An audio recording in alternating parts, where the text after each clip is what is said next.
ओम नमः शिवाय। प्रिय शिव भक्तों, आज हम शिव महापुराण कथा के एक ऐसे अध्याय और एक ऐसी कथा का श्रवण करेंगे जिसके श्रवण से जन्म जन्मांतर के पापों का नाश हो जाता है, शरीर में एक ऊर्जा का संचार होता है। और क्यों ना हो, ये अध्याय है श्री आदिशक्ति देवी जगदम्बा मां पार्वती के जन्म का।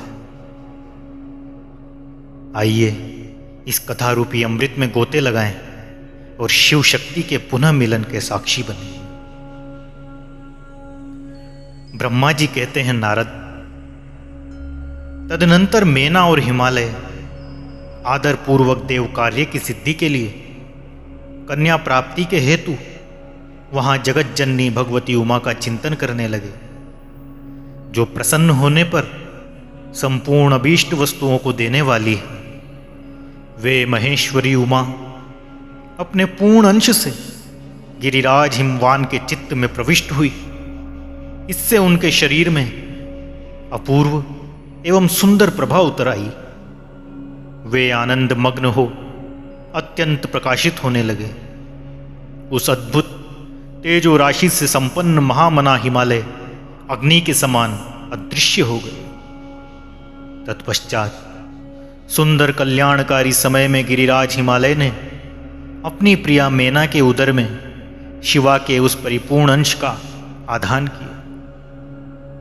इस तरह गिरिराज की पत्नी मेना ने हिमवान के हृदय में विराजमान करुणा निधान देवी की कृपा से सुखदायक गर्भ धारण किया।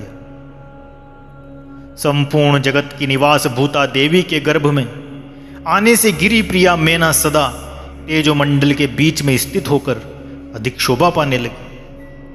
अपनी प्रिया शुभांगी मेना को देखकर गिरिराज हिमवान बड़ी प्रसन्नता का अनुभव करने लगे।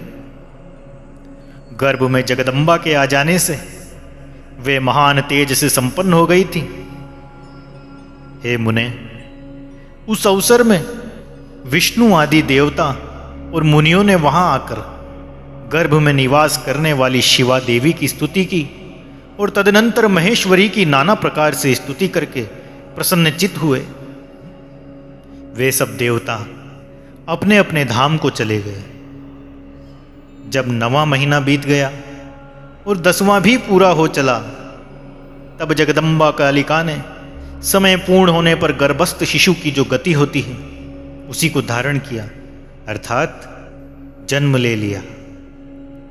उस अवसर पर आद्य शक्ति सती साध्वी शिवा पहले मेना के सामने अपने ही रूप से प्रकट हुई। वसंत ऋतु में चैत्र मास की 9वीं तिथि को मृगशिरा नक्षत्र में आधी रात के समय चंद्रमंडल से आकाश गंगा की भांति मेनका के उदर से देवी शिवा का अपने ही स्वरूप में प्रादुर्भाव हुआ। उस समय संपूर्ण संसार में प्रसन्नता छा गई। अनुकूल हवा चलने लगी जो सुंदर, सुगंधित एवं गंभीर थी। उस समय जल की वर्षा के साथ फूलों की वृष्टि हुई। विष्णु आदि सब देवता वहां आए।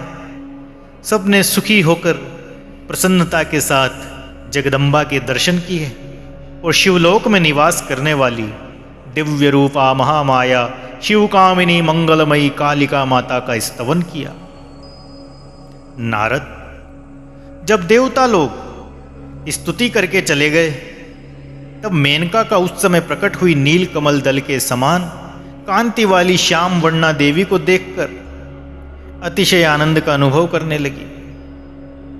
देवी के उस दिव्य रूप का दर्शन करके गिरि प्रिया मेना को ज्ञान प्राप्त हो गया।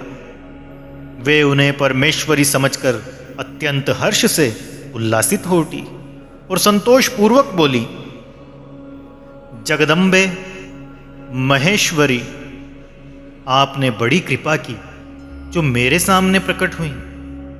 हे अंबिके, आपकी बड़ी शोभा हो रही है। हे शिवे, आप संपूर्ण शक्तियों में आद्य शक्ति तथा तीनों लोकों की जननी हैं।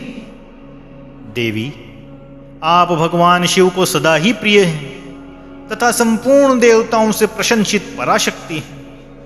हे महेश्वरी, आप कृपा करें और इसी रूप से मेरे ध्यान में स्थित हो जाएं। साथ ही मेरी पुत्री के अनुरूप प्रत्यक्ष दर्शनीय रूप धारण करें। ब्रह्मा जी कहते हैं, नारद, पर्वत पत्नी मेना की यह बात सुनकर अत्यंत प्रसन्न हुई। शिवा देवी ने उस गिरी प्रिया को इस प्रकार उत्तर दिया, मेना, तुमने पहले तत्परता पूर्वक मेरी बड़ी सेवा की थी। उस समय तुम्हारी भक्ति से प्रसन्न हो मैं वर देने के लिए तुम्हारे निकट आई। वर मांगो। मेरी इस वाणी को सुनकर तुमने जो वर मांगा वह इस प्रकार है, महादेवी, आप मेरी पुत्री हो जाएं और देवताओं का हित साधन करें। तब मैंने तथास्तु कहकर तुम्हें सादर यह वर दे दिया और मैं अपने धाम को चली गई। गिरी कामिनी, उस वर के अनुसार समय पाकर आज मैं तुम्हारी पुत्री हुई हूं। आज मैंने जो ये दिव्य रूप का दर्शन कराया है, इसका उद्देश्य इतना ही है कि तुम्हें मेरे स्वरूप का स्मरण हो जाए। अन्यथा मनुष्य रूप में प्रकट होने पर मेरे विषय में तुम अनजान ही बनी रहती। अब तुम दोनों दंपति पुत्री भाव से अथवा दिव्य भाव से मेरा निरंतर चिंतन करते हुए मुझ में स्नेह रखो। इससे मेरी उत्तम गति प्राप्त होगी। मैं पृथ्वी पर अद्भुत लीला करके देवताओं का कार्य सिद्ध करूंगी। भगवान शंभु की पत्नी होंगी और सज्जनों को संकट से उद्धार करूंगी। ऐसा कहकर जगन माता शिवा चुप हो गई और उसी क्षण माता के देखते देखते प्रसन्नता पूर्वक नवजात पुत्री के रूप में परिवर्तित हो गई।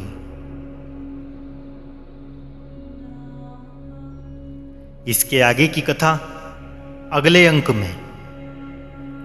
में हम श्रवण करेंगे। मां पार्वती का नामकरण, विद्याध्ययन, नारद जी का हिमवान के यहां आना और माता पार्वती का हाथ देखकर भावी फल बताना। फिर चिंतित हिमवान को आश्वासन दे मां पार्वती का विवाह भगवान शिव के साथ करने को कहना और उनका संदेह का निवारण करना। इस कथा का श्रवण अवश्य करें। वीडियो को लाइक और शेयर करें, चैनल को सब्सक्राइब करें। ओम नमः शिवाय।